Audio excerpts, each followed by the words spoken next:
How to change your city on Skype mobile. Hello guys, today I'm gonna show you how to change your city on Skype mobile. First thing you're gonna do is go to Skype and then click on your profile here,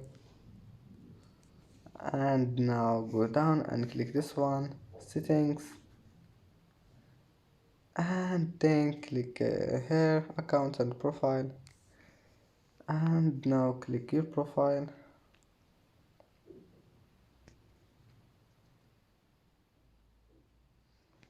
And now only to just go down and click this one, city, and add your city or anything you want, and then just click this one, save changes.